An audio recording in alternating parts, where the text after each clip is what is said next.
Hi there, Gemini. Sondra from For Your Chi. Welcome to your January of 2025. Happy New Year to all of you. This is the same story for 6 houses here on YouTube. The remainder's on the extended on Patreon. You can either get it on Tier 2, the extended reading that is, and it comes with all of my 2025 predictions for all the zodiac signs that you can watch. Or you can just simply buy the video, so there's no commitment, if you're interested in that.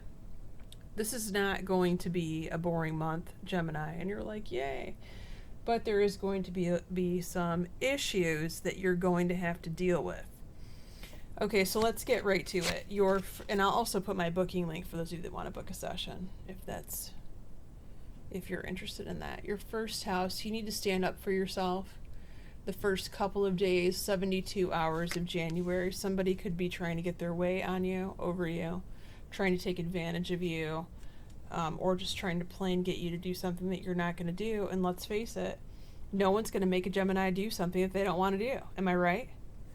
You've got Caressa that talks about the ending of a cycle. So this person that you're dealing with, that's trying to get one over on you, could not be, well, let me put it this way. They could be on their way out of your life.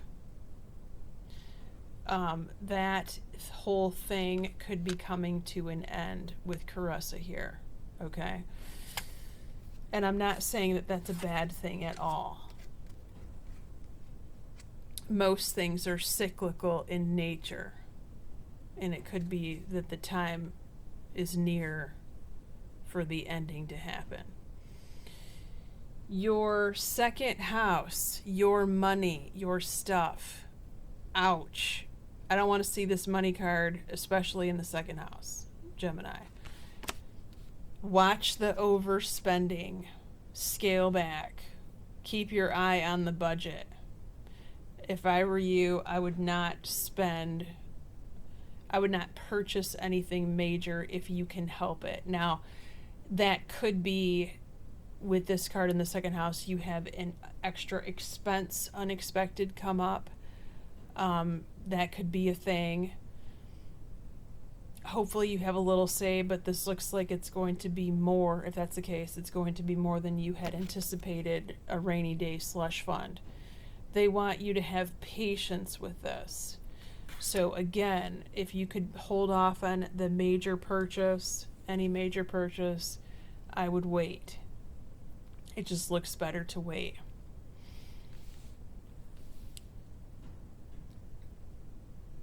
I wouldn't loan out any money if you can help that. Your third house, your brother or sister with the Isaiah card. They could be in a new relationship. They could be taking their relationship to a new level. They could be meeting someone new, and all of a sudden it's like one day they're in a new relationship, the next day they've moved in together, they bought a house, and they have a couple of kids, and it happened quickly. That's what it looks like here in your third house of brother or sister. Big news in your fourth house of home, where you live. The Karma card shows up with Archangel Michael here, protecting you through the changes. 2 things. Number 1, Geminis could be moving this month. Or you could be getting news that you need to move this month. And Archangel Michael is here to protect you.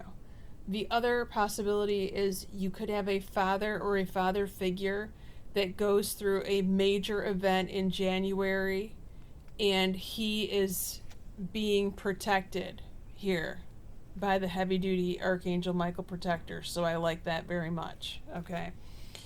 It is possible that this could have to do with someone that you live with in the fourth house. If you live with someone, I don't necessarily see that as your partner because you pulled a different card in your house of romantic partnership, but you know, you could be living with someone that isn't a partner, right? A roommate or something like this, where it's happening to them. The Karma card, that is. Your fifth house, social life, social circle, fun, single, dating life, if those of you who are single Geminis. You already know what to do, but you haven't done it yet. Another Archangel Michael card, Gabriel, here comes out. So Gabriel talks about the arts and communication. You have a special mission that involves these things. With the awareness card, if you have been getting the feeling that you needed to put yourself out there, you need to start going to some sort of networking groups or meetings or any kind of like class that involves making something, arts and crafts, and you haven't gone yet, it's time to do that now. For some of you who have had the feeling that you need to put yourself out there on an online dating app, that could also be true for you too in the 5th house. The 5th house sometimes involves children. For those of you that have multiple children, usually the younger one shows up. If you have a younger one who's very talented in public speaking, writing, drawing, painting, anything like this, it's time to encourage those skills by taking a class, hiring a private teacher, putting the artwork out there, something like this. But this is a case of you've already had this thought many times that you needed to do this, or your child has had this thought many times. And now it's time to take action. Your 6th house is work and health. You pulled the alpha male. Now the alpha male is usually male, but it can be female, strong, domineering, very strong personality. Not someone that you're going to push around. And the caution card. Be very careful. I have a Gemini client right now that I'm going to text as soon as I get done recording this reading, because this could totally be for him. Be very cautious with this alpha. Like, walk on eggshells. Yes, ma'am, and no, ma'am, if you are at a job. And I'm so serious about this. Now, I'm also getting a message that this could be a personal trainer that you have hired or you're thinking about hiring, and the answer is no, it's not a good fit. Okay? It's not a good fit. Not with the caution card here, Bridget. Okay. All right, we're going to be going over we have to pull your tarot cards for who's around you in your 7th house of primary relationships as far as your romantic partnerships and business partnerships are concerned. You have more swords here, so that's another Gemini or an Aquarius or a Libra. You also pulled cups here, Cancer, Scorpio, Pisces. If you want to follow me in the extended, the link is below. We're going to be going over your houses 7 through 12. The only boring part really looks like relationships right now. And that's because you haven't decided what you want. You're a Gemini, you changed your mind. Haha. My 6-year-old Gemini tells me that all the time, and it is so true.